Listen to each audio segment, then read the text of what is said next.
Hello everyone, I hope आप सभी लोग बहुत अच्छे होंगे और उतनी बेहतरीन तरीकों से आप सभी लोगों की पढ़ाई चल रही होगी। तो जी हाँ भाई, आपके तिमाही परीक्षा 2026 के लिए मैं लेकर आ गया हूँ विज्ञान, गणित और सामाजिक विज्ञान की क्वेश्चन बैंक के बाद जो है आज की इस वीडियो में अपन देखने वाले जो कि हिंदी का बाई मिस्टेक यहाँ पे गणित लिखा हुआ है। ठीक है, ऊपर से कॉपी करके लाए तो जस के तस पेस्ट हो गए, वो चेंज नहीं हुआ है। तो वो अपन देखने वाले हिंदी का कंप्लीट आपके 4.2 तक की इंपॉर्टेंट क्वेश्चंस आपको देखेंगे, जो कि आपको इसको ऑल एग्जाम के लिए मतलब भाई यही प्रश्न मतलब बोर्ड पेपर पर भी तैयारी करना है। तो अभी से ही बोर्ड लेवल की तैयारी आपको करना है, तो ध्यान से इन क्वेश्चंस को कर लेना। पीडीएफ की बात करें तो पीडीएफ भाई शुरू में ही बता देता हूं, ऐप में ऑलरेडी हमने इसको डाल दिया है कोर्सेस में, बट आपको पीडीएफ नहीं मिल रहा है तो आप स्क्रीनशॉट ले सकते हैं। ठीक है जी, ठीक। तो और वीडियो को जैसे कि आपको व्हाट्सएप ग्रुप में हमारी ज्वाइन करना है तो वहां पर आपको ज्वाइन कर सकते हैं। इसके लिंक आपको इस वीडियो के डिस्क्रिप्शन से मिल जाएगा। चलो स्टार्ट करते हैं फटाफट।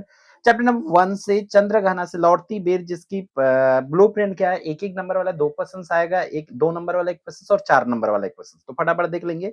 2 नंबर के लिए यही ये 7 क्वेश्चन है, उन्हीं में से आपको पूछे जाएंगे। तो इसलिए 7 क्वेश्चन भाई अच्छे ढंग से, बहुत बेहतरीन ढंग से आप प्रिपरेशन कर लीजिए। ये 7 में से आपको क्वेश्चन पूछे जा सकते हैं। ठीक है, फिर इसी चैप्टर से 4 नंबर वाले सिर्फ 2 क्वेश्चन है इस चैप्टर से। एक तो ग्रामीण अंचल और शहरी अंचल में अंतर लिखना है आपको। देखता हूं मैं स्वयंवर हो रहा, प्रकृति का अनुराग अंचल हिल रहा है, इस पंक्ति के माध्यम से कवि प्रकृति के किस दृश्य की ओर संकेत कर रहा है, इसको आपको बताना है। फिर चैप्टर नंबर 2 पे अपन मूव ऑन करते भाई। तो चैप्टर नंबर 2 जो है नर्मदा का उद्गम अमरकंटक, जहां से 1 मार्क्स की 2 क्वेश्चन, 2 मार्क्स की एक क्वेश्चन और 4 मार्क्स की एक क्वेश्चन आपको पूछे जाएंगे। ठीक है, छत्तीसगढ़ के हर एक जिला, Hindi medium English medium both के लिए यही क्वेश्चन आपको फॉलो करना है।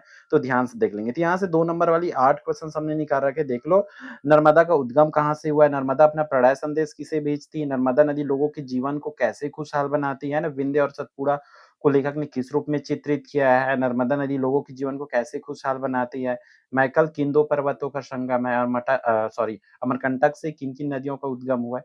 तो इस तरीके से क्वेश्चंस भाई आपको पूछे जाएंगे जी। ठीक है, तो 2 नंबर के लिए इन क्वेश्चन को प्रिपरेशन कर लेना। बात है 4 नंबर के लिए। तो इस चैप्टर से आपको क्या क्या करना है देख सकते हो, स्क्रीन पर आपके विजिबल है। नर्मदा का उद्गम अमरकंटक पाठ के आधार पर प्रकृति के सौंदर्य का वर्णन अपने शब्दों में करना है। फिर अविवेकपूर्ण अंधाधुंध खनन से अमरकंटक क्षेत्र के प्राकृतिक पर्यावरण को किस प्रकार नुकसान हो रहा है, उसको लिखना है। फिर अमरकंटक ने नर्मदा को जन्म देकर भारत को वरदान दिया गया, ऐसा क्यों कहा गया, उसका विचार करना है भाई। फिर इस पर ये क्वेश्चंस भी आपको कर सकते हैं, जो 3 क्वेश्चंस आपको विजिबल हो रहे हैं। एक तो टिप्पणी वाला पूछे जा सकते हैं, ठीक है, इसमें इंडिविजुअल पूछे जा सकते हैं कि आम्रकूट के बारे में बताइए ऐसा करके। ठीक है, फिर 5 अमरेश्वर के कंठ से ही नर्मदा निकली, इस पंक्ति या पंक्ति किस संदर्भ में कही गई है। फिर नर्मदा सूख जाएगी तो हम लोग कैसे बच सकेंगे, वनवासी स्त्री द्वारा यह बात क्यों कही गई, इस क्वेश्चन को आपको करना है। तो ये 6 क्वेश्चन है 4 मार्क्स के लिए आपके। फिर आगे बढ़ते हैं 1.3 में, जो कि है भाई बादल को गिरते देखा है। इसके भी प्रूफ जो है सेम होना है, क्योंकि तीनों चैप्टर मिलकर एक इकाई आपका बनता है। तो यहाँ से भी देख लेते हैं 2 नंबर वाली कि बगुले को किस वर्ग का प्रतीक माना जाता है, कविता में चकवा चकवी के किन मनोभावों को बताया गया है, उपसर्ग के क्वेश्चन पूछे जा सकते हैं, है ना। फिर आपको शैवाल को जो है हरिदरी क्यों कहा जाता है। फिर अगला जो क्वेश्चन है, मानसरोवर की कमल को स्वर्णिम कमल कहने का क्या अर्थ है। तो इस टाइप से क्वेश्चन आपको 2 मार्क्स में पूछे जाएंगे, और श्योर है कि तीनों चैप्टर में से अभी और बोर्ड एग्जाम में क्वेश्चंस तो पूछे ही जाएंगे। ठीक है, फिर 4 नंबर के लिए 3 क्वेश्चन है जी, आप स्क्रीन पर देख पा रहे हैं कि बादल को गिरते देखा कविता के प्रकृति चित्रण को अपने शब्दों में लिखना है। फिर कवि ने कस्तूरी मृग का उल्लेख किस संदर्भ में किया है। फिर कवि ने बसंत ऋतु के दृश्य का चित्रण किया, उसे अपने शब्दों में जो है लिखना है। फिर अपन मैं मजदूरों में चलता हूँ, जहां से आपको सीधा सीधा 4 मार्क्स की क्वेश्चन करना है। बात है 1 मार्क्स वाले क्वेश्चन का, तो उसका प्रैक्टिस आप ऐप से कर सकते हो। ठीक है, तो देख लो भाई क्या क्या क्वेश्चन है।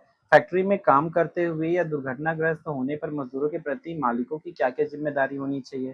ठीक है, मजदूर को श्रम शक्ति की इकाई क्यों कहा जाता है। देखो कुछ क्वेश्चन छोटे हैं, मतलब लगता है कि 2 नंबर के लायक है, तो आपको आंसर उसकी बड़ा करने आना चाहिए। तो आंसर बड़ा करने आना आएगा तब जाके आप कर पाओगे, क्योंकि हिंदी ऐसा सब्जेक्ट है जहां पर 2 नंबर वाले क्वेश्चन को 4 में भी दे सकते हैं और 4 वाले क्वेश्चन को 2 में भी दे सकते हैं। तो आपको नंबर के हिसाब से उसको छोटा बड़ा करना होता है।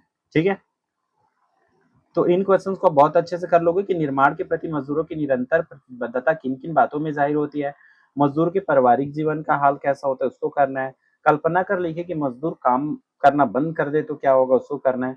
आपके जीवन में कई लोग ऐसे होंगे जिनका प्रभाव पड़ा होगा, उनमें से किसी एक व्यक्ति के बारे में बताना है, तो इन क्वेश्चन को आपको पूछे जाएंगे। फिर जनतंत्र का जन्म, जो कि यहाँ से भी 4 मार्क्स क्वेश्चन जो पूछे जाना है, तो ये 4 मार्क्स वाले क्वेश्चंस आपके स्क्रीन पर आपको दिखा देता हूँ, फटाफट आप इसका स्क्रीनशॉट ले लीजिए। इन्हीं क्वेश्चंस को आप बुक में भी टिक कर सकते हो, ठीक है। क्योंकि भाई आपके सिलेबस से बाहर तो क्वेश्चन छटेगा नहीं, तो जाहिर सी बात है क्वेश्चन आपकी बुक में, परीक्षा बोर्ड सार में जरूर आपको मिल जाएंगे, ठीक है। ठीक, जगत का सबसे विराट जनतंत्र किसे और क्यों कहा गया है? जनता की सहनशीलता के कवि ने क्या क्या उदाहरण दिए है? कवि ने गिट्टी तोड़ने वाले और खेतों में काम करने वाले को देवता क्यों कहा है? किसी भी लोकतांत्रिक देश में नागरिकों का जागरूक होना क्यों आवश्यक है? अपनी विचार लिखना, ठीक है। तो इस टाइप से क्वेश्चंस आपको पूछे जाएंगे। फिर बात है अगले चैप्टर का, जो कि है आपकी अपनी अपनी बीमारी, जहां से 6 नंबर के क्वेश्चंस आएंगे टोटल, और इसकी इधर की ऑल चैप्टर्स की ब्लूप्रिंट सेम है, ठीक है, क्योंकि यहाँ भी बीच का 2 मार्क्स से 3 मार्क्स क्वेश्चंस नहीं आना है, ठीक है। आपको सीधे सीधे यहाँ पूछे जाएंगे, तो 4 मार्क्स के ही क्वेश्चन पूछे जाएंगे, जो अभी आप स्क्रीन पर आप देख पा रहे हो। जैसे कि टेक्स्ट को बीमारी के रूप में देखने का क्या असर, लेखक टेक्स्ट की बीमारी को क्यों अपनाना चाहता है, ऐसे पूछ सकते हैं। गांधी जी विनोबा जैसों की जिंदगी बर्बाद कर गए, इस पंक्ति का क्या असर है, उसको लिखना है। फिर पाठ में दिए गए शोक समाचार बड़ी प्रसन्नता की बात है से क्यों शुरू करते हैं। मतलब जाहिर सी बात है, शोक समाचार को दुख की बात है या इस तरीके से बोला जाता है, लेकिन दुख की या शोक समाचार को भी प्रसन्नता की बात है क्यों बोला गया, इस चीजों को आपको समझाना है। सबका दुख अलग अलग होता है, आपने किस तरह से दुखों का अनुभव किया उसको बताना है, ठीक है। 3 क्वेश्चंस को करेंगे। फिर अपन मूव ऑन करते 3.1 पे, जिसकी भी सिलेबस सेम है, एक नंबर वाला और 4 नंबर वाला आपको क्वेश्चन जो देखने को मिलेगा।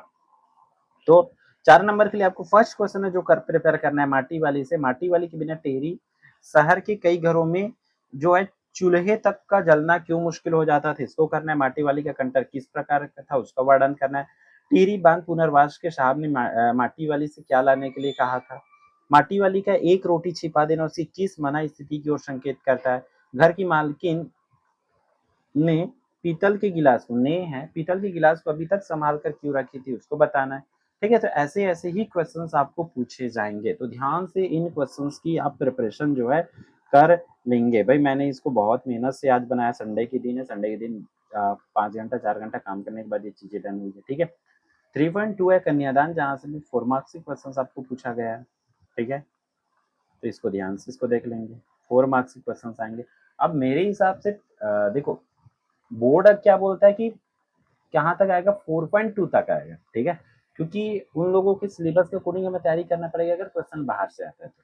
अगर आप प्राइवेट स्कूल वाले हो तो भाई आप अपने स्कूल में जितना बोल रहे हो उसके हिसाब से आप तैयारी जो है कर सकते हो, ठीक है। इन क्वेश्चंस को आपको अच्छे से प्रिपेयर करना पड़ेगा। फिर ये घिसा चैप्टर है, जहाँ भी 4 मार्क्स क्वेश्चन आएगा, और 4 मार्क्स के लिए यहाँ पर देखो कुछ छोटे क्वेश्चन भी आपको लग रहे होंगे, बट भाई उसके आंसर्स आपको बड़ा करने आना चाहिए।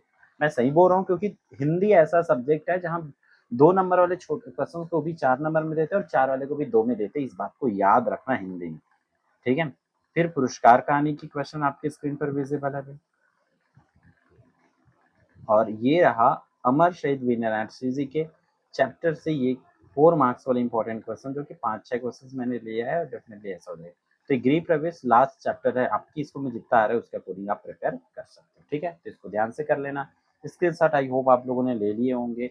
अगर आपको पीडीएफ की दिक्कत हो रही है तो बाकी अब अपन हम जो है कोर्स में ऑलरेडी डाल रखे। कोर्स के बारे में बता दूं आप लोगों को, हमारी कोर्स ऑलरेडी चल रही है ऐप पर, जहाँ पर डेली अब लाइव क्लासेस होती है, दोनों मीडियम के लिए आप कोर्स देख सकते हो, जिसकी भाई 499 प्राइस है, जो कि रक्षाबंधन पर उसका 20% का ऑफ भी है। अगर बाद में देख रहा है तो उस टाइम आपको छुट्टी मतलब छूट था, 20% का डिस्काउंट था, ठीक है। तो मिलते हैं फिर आने वाली इंपॉर्टेंट वीडियो में। जय जवाहर, जय छत्तीसगढ़, ऑल द बेस्ट।